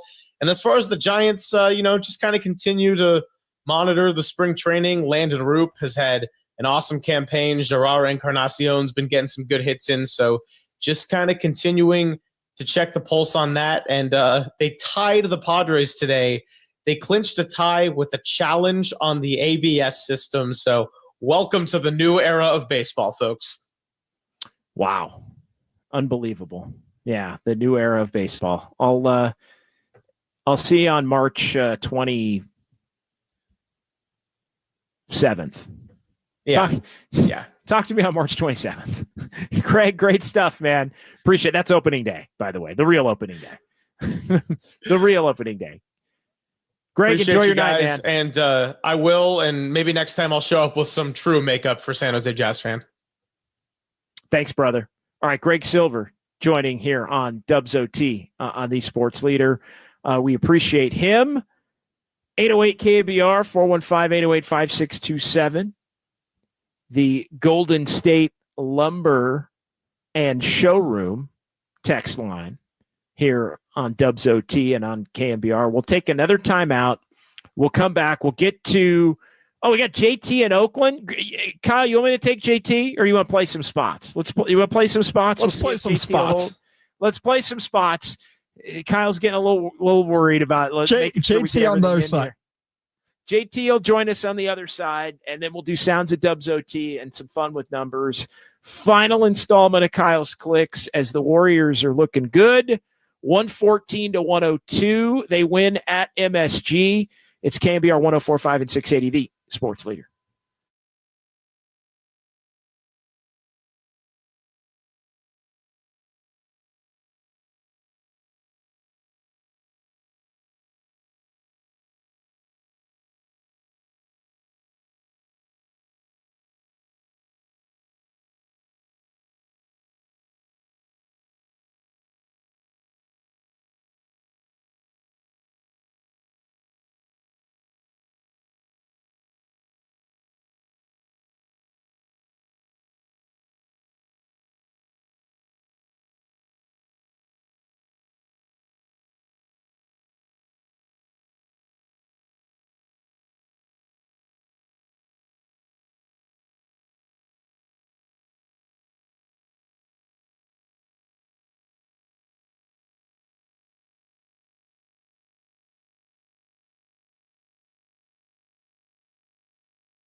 KNBR presents the sounds of Dubs OT. I can see the headline now. Kerr says Warriors better without Curry. No class, no balls. I want to get my joy back. I'm happy here,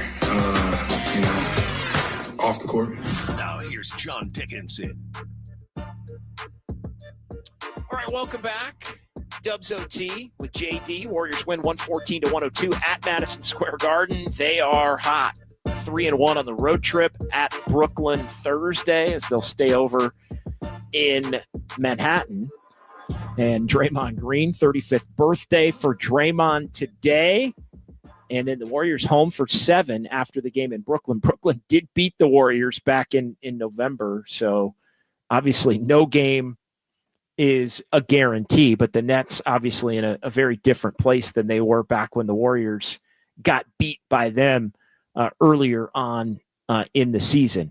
Let's get to our sounds at Dubs OT. We'll do fun with numbers, final edition of Kyle's Clicks here between now and 9 o'clock, and also recap the NBA scoreboard and just where everything sits tonight here across the league, and keeping everybody updated on the one game tonight in the late action here on the West Coast. Phoenix just getting annihilated again. I mean, Phoenix has absolutely given up. Like they are cooked, and the Suns right now down big at home, 89-69, just under 4 minutes to go in the third. The Clippers have the lead, so the Clippers with that win would move to 33-28 and remain in 7th. They would stay ahead of Sacramento 32-28. Minnesota got themselves a victory as well. Minnesota's got the easiest schedule in the NBA between now and the end of the year. They took advantage of a little portion of that tonight by beating Philadelphia 126-112. But the Timberwolves have tricked away some games, but they've won a couple in a row. They beat Phoenix the other night and win at home against Philly. And again, they've got among the easier schedules in the NBA. Remaining tomorrow, some games of note here. The Clippers host Detroit, so they'll be on a back-to-back tomorrow. Detroit coming out west. They'll be at Chase Center on Saturday. And Sacramento is taking on Denver. Dallas is at Milwaukee. Sacramento and Denver in Denver. So that's obviously one to keep an eye on in terms of the 2-3 with the Lakers and the Kings. Now, that's a game, if you're the Warriors, you're hoping Sacramento will take a loss. The Kings, surprisingly, have not lost since the Warriors beat them in Sacramento, the first game coming out of the break. They went into Houston and won. They won in Dallas. They had a couple of other wins. They won in Utah and took advantage of Charlotte, who they still play one more time between now and the end of the regular season. So among the teams that are in that group, Minnesota's at Charlotte tomorrow. So second of a back-to-back there. Minnesota going from the home game against Philly to Charlotte to take on the Hornets tomorrow. All right, sounds of Dubs OT. Let's hear a couple quickly from Steve Kerr. And Steve Kerr addressing everything that's changed, my oh my, since Jimmy Butler has been added into the equation. Last 10 games I think we're second in both offense and defense. Obviously small sample size, but that's when we got Jimmy. And so things have clearly turned with him. He's a great complement to what we already do, just with his ability to pass. But what he's adding is that maturity and poise, just constantly reading what's happening, settling us down, and creating good possessions at both ends. Yeah, you look at it has just allowed everything to settle into place in a big way. Look, everybody's better for it. Steph's better for it. Draymond's better for it. Pajemski and Moody are better for it. I mean, when's the last time you could say Steve Kerr's basically had the same rotation, more or less, for 10 games in a row? He basically has. I mean, it's been Curry, Pajemski, Butler, Moody, Draymond, and again, he's got the subs dialed. how he shakes it all out. Tonight, it has been Gary Payton and Buddy Hield. Tonight, it was Santos and Buddy Hield. Then it's Looney and Santos.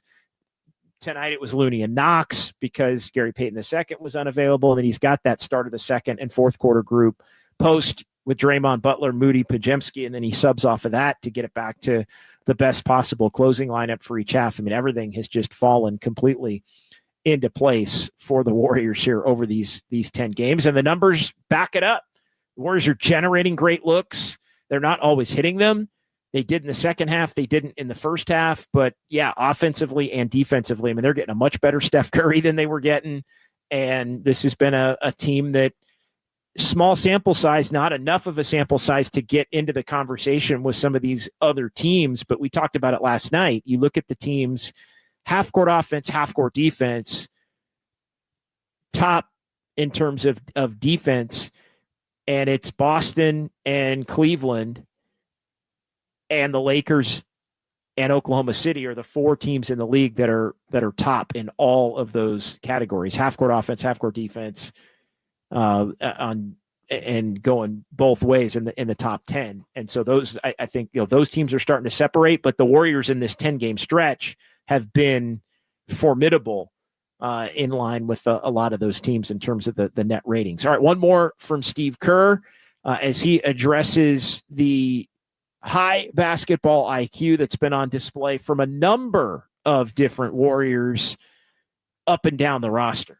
I mean, those three guys are really a good fit for that reason. They all have great vision, great feel for the game. I think you can add Brandon to that. The four of those guys all really have a great sense of the game. I thought Moses was fantastic tonight. His defense, he did a great job just staying disciplined with Jalen, making him make mid-range shots, not biting on pump fakes. And he scrapped out about 3 or 4 loose balls, diving on the floor.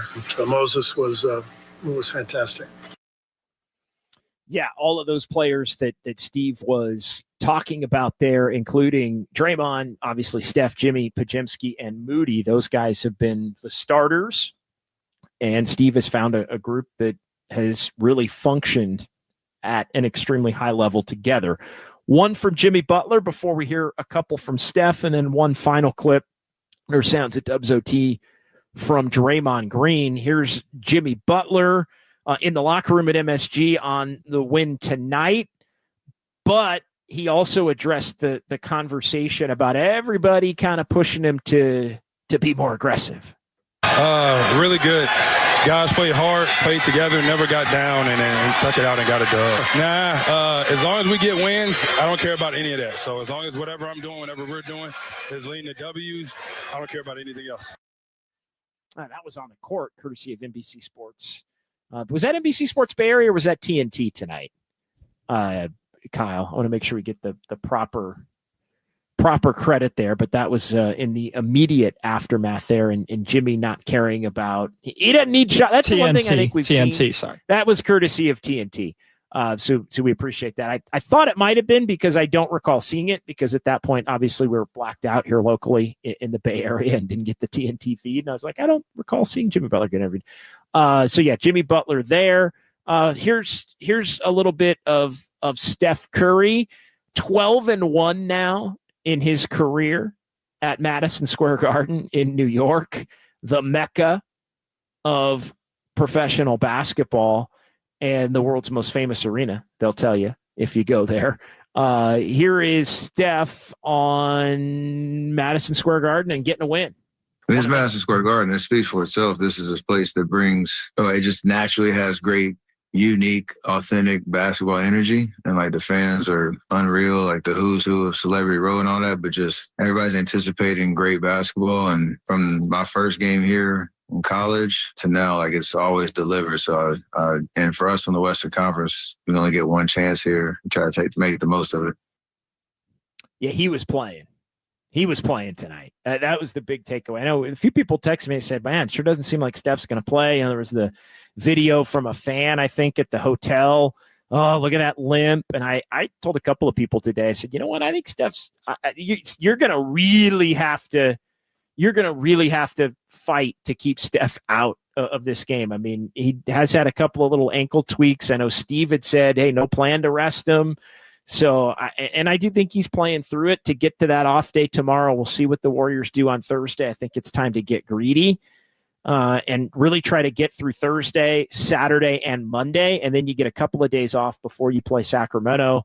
And then the games continue to come rapid fire. If you can get to the point where you get to that next road trip and you get 2 days off between consecutive games, that's kind of the last little mini break before the end of the regular season. I think you just have to, with so much momentum, continue to fight and roll here and stack as many wins as possible, especially when you look at what we were just talking about at the beginning of this segment as it relates to the standings and other teams starting to put a little bit of pressure on you. And tonight was a huge win. Like I cannot overstate how huge tonight really was. You lose tonight and the Clippers win, and all of a sudden you're tied with the Kings again, and the Clippers are ahead of you again. And Kerr joked about it last night, but if this game tonight goes the other way, the Warriors are, they're 33-29. I mean, they're right there with Minnesota. They're basically tied for 8 and 9, and Sacramento and the Clippers would move ahead of them. The Clippers would be 6, the Kings would be 7, the Warriors would be 8, but tied for 9th. And like I said, I think Dallas now, because of the injuries, are playing for 10th. You win tonight, as the Warriors did, and look, the Clippers are still, in all likelihood, they're blowing out Phoenix, but you stay in front of them. You keep that 6th spot. You keep the Kings behind you. Kings have to play Denver.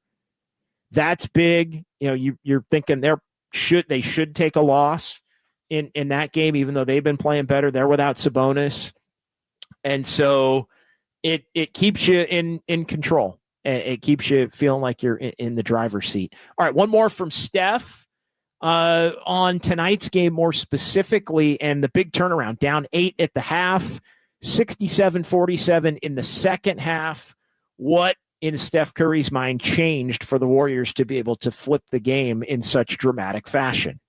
They're a great team, and we know that their starters are going to play big minutes, and you just kind of have to play solid, sound basketball, make them take and make tough shots offensively. And over the course of 48, if you don't shoot yourself in the foot with turnovers or empty possessions, then that was our formula for the night, and it worked. We didn't shoot the ball particularly well in the first half, but we were having really solid possessions, and then our defense won it in the second half pretty much. Buddy got going early in the fourth, but then our defense really settled in, and it was a great performance. Defense was great throughout the course of the game. Big-time credit for the Warriors there. Suns, by the way, have cut the Clipper lead down to 14 with about 11 and a half to go early in the fourth quarter there in Phoenix, as the Clippers had been up 23-25. But yeah, the Buddy Hield stretch, I think the defense was there all night. The offense went away in the non-Curry minutes briefly. The Buddy Hield stretch was huge. And you knew Steph was going to wake up in the third quarter, but I keep coming back to Jimmy Butler in the third quarter looking to score the rock. And I think that to me, when it was Steph and it was Jimmy, that was, oh, damn. The Warriors have some life here. The Warriors have some legit life here. And I found myself saying they want this one. And let's see if they can go get it. Because I think that's another thing that the great teams have. The great teams can sense a night where they know play a little bit better here, play a little bit better there. And you can get there was a belief coming out in the third quarter that they could get tonight, and they leveled up and went and got it. And I think that's impressive as hell from a mentality standpoint. Where do they get that mentality? Well, Draymond Green addressed it, coming from Jimmy Butler and the confidence he's brought to everyone else. He definitely was what we were missing. But I'm confident, but you need collective confidence in order to win in this league. You can have one guy confident. I can be confident. Steph can be confident. But if you're not collectively confident as a group, in the group, you can't win. And so I think what he's brought is he's made this group confident. You can't win in this league without that. You can't perform well in this league. When you see a guy lose confidence in this league, they're toast. same for a team. Once a team lose confidence, they're toast. And we had started to, we were started off the season great, had a lot of confidence, didn't go our way for a while. We still kept the confidence, and then it just started to wane. Like I said, credit to Mike for making that move, and Joe and Peter for, co-signing to make a commitment to someone like that, that big of a commitment, because it's definitely changed who we are as a team for sure. Well, it's changed this season, and it's changed the potential for what this season can turn out. It's already changed the regular season, but it's changed, I think, what the ceiling can be for this team moving forward to the playoffs, assuming they can get in, and even for next year when they really will have an opportunity to go all in. All right, let's take a quick timeout. We'll come back, and we will finish things up with some Kyle's Clicks, and also our Fun with Numbers segment, and look ahead at Brooklyn on Thursday. It's Dubs OT with JD here on KNBR 104.5 and 680, the sports leader.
This is Dubs OT with JD. Time now for fun.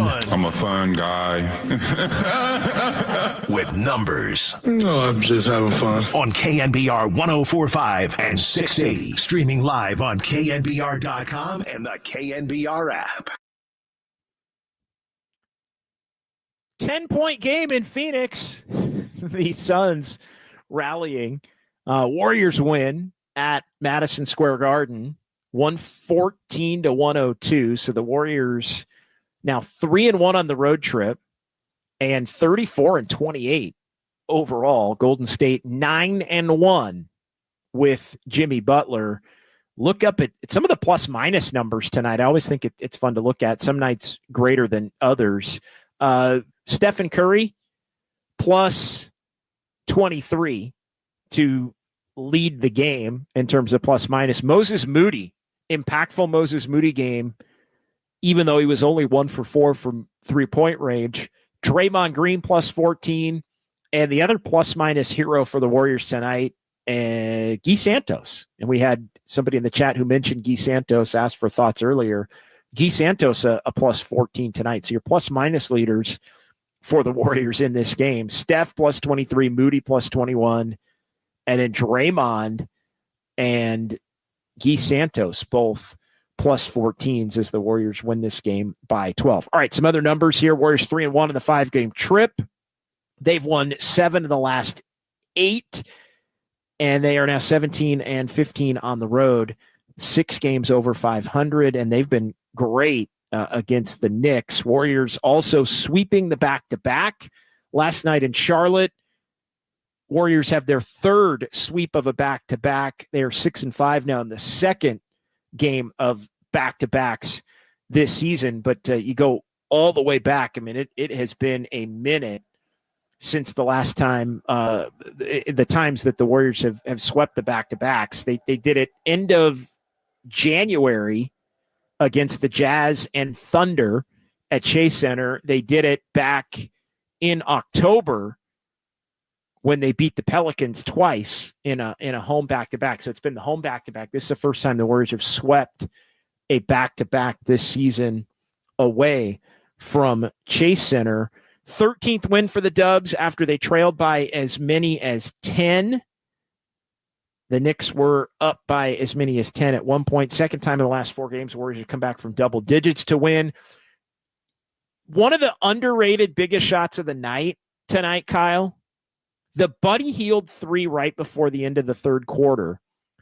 Do you know the significance of this?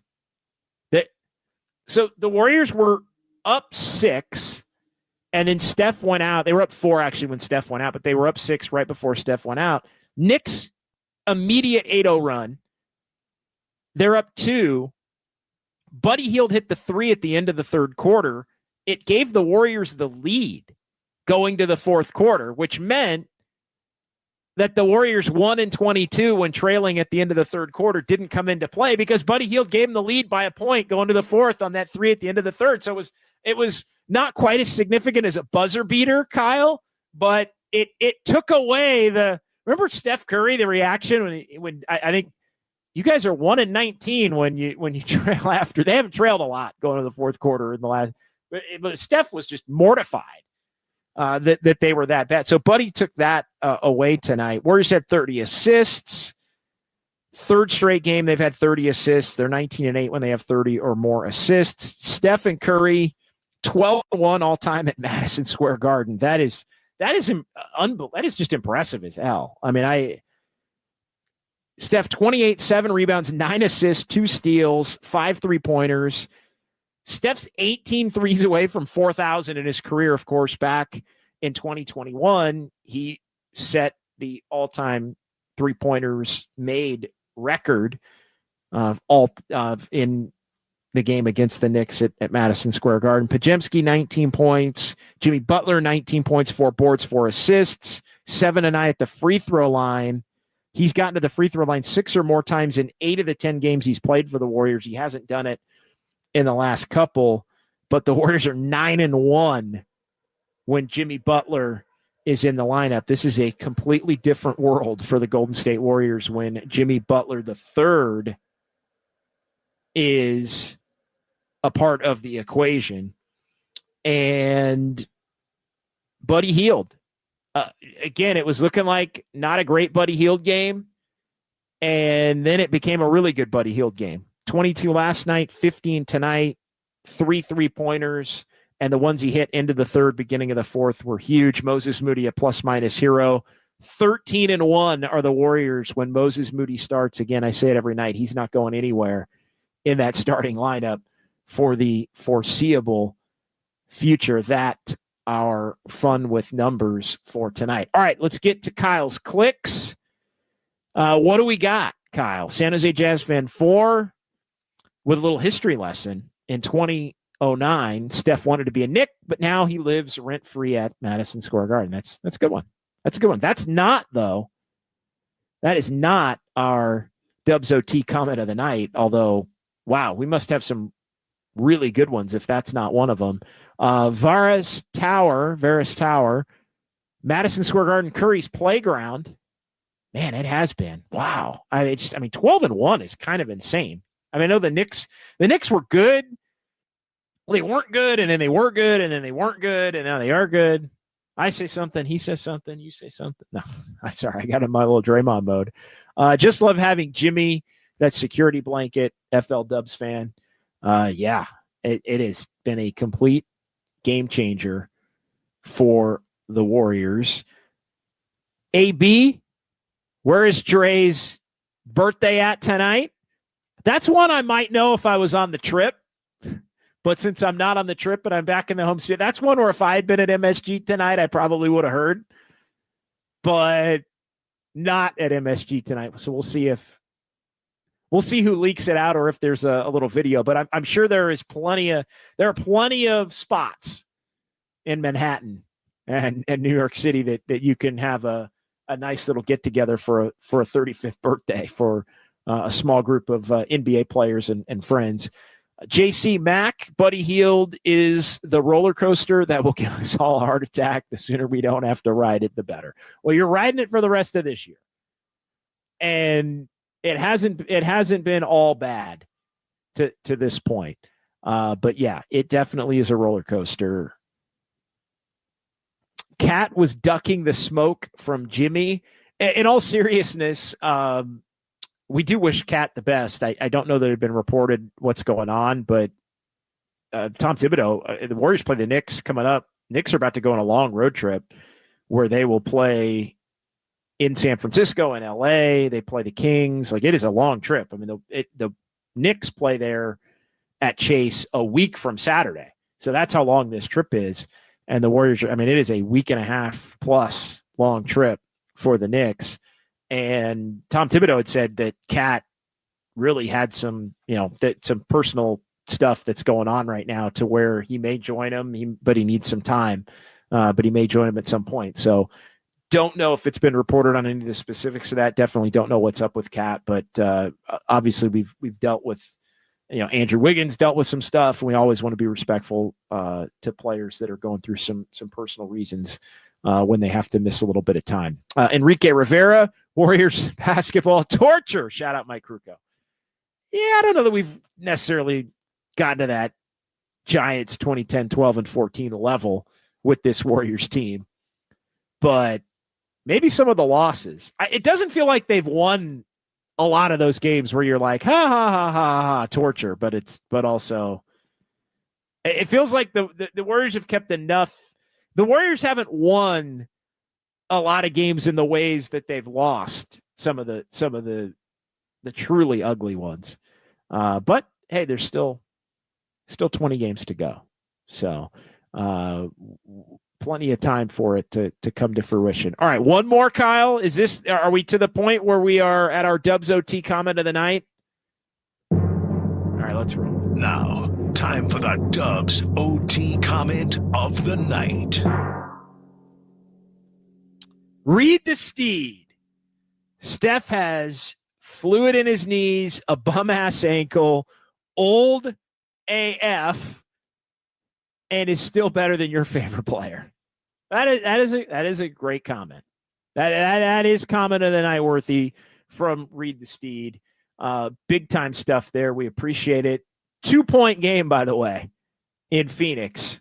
It's an angry Suns and Kevin Durant, a 24-7 run in the fourth quarter, and the Clippers and Suns on TNT are going down to the wire Looked like the Clippers had this one in the bag, and the Suns trying to come back from the dead to be able to take that one. They're still, 4 games out of 10th, I think, or something like that, 3 or 4 games out of 10th in the West.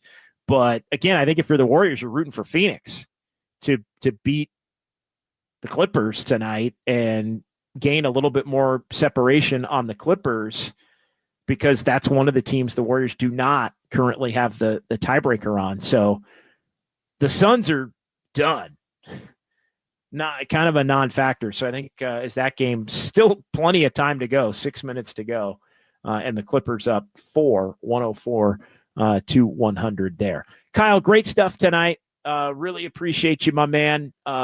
Back-to-back, couple of longer shows here with the 7 o'clock starts, and we got one more coming on Thursday. But incredible job. We appreciate you, and we'll talk again on Thursday. Big thanks to Jacob Violante. Big thanks to Jordan Pertari as well. And I always got to ask you, Kyle, am I leaving anybody out? No, but that's it. But shout out our son of the show, friend of the show, Greg Silver, for hopping in as well. Yes, brother of the show, our brother Greg. Thanks to brother Greg. And make sure you're watching and listening to Greg and Greg tomorrow, 10 to 2 here on the Sports Leader. All right, we'll talk to you Thursday. Warriors win 114 to 102. It's KNBR 104.5 and 680, the Sports Leader. Shot clock at 10. Looking for Steph coming around. Very tough three. Not for him. Curry buries a three. With Bridges falling all over him. Unfazed, unbothered. Biggest Warrior lead of the night. Emirates Cup or bust. Oh, hell yeah. First of all, you guys start off liking each other. I'm super cereal. Big fat dub. Ain't nobody going to stop me. I just wake up and I can shoot it no matter if I'm playing or not. But great win. Who are these guys? I love you, JD. Bye, sugar. I can see the headline now. Kerr says Warriors better without Curry. Jimmy freaking Butler puts it in. Everything's gonna be all right.